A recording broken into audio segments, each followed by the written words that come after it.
অথচ নামাজ পড়েই ভেবে বসবেন না যে অনেক কিছু করে ফেলছে। এক চিল্লা দিয়ে মনে করে ফেলবেন না যে দিনের জন্য অনেক কিছু করে ফেলছে।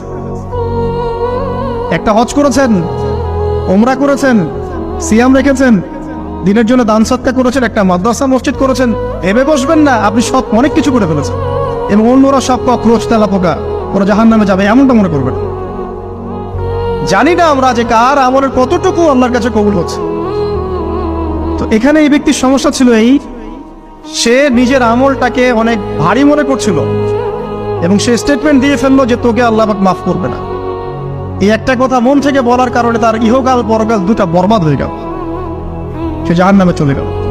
ঠিক আরেক ব্যক্তির ঘটনা আছে এমন, এগুলো সবগুলো রেফারেন্স আছে।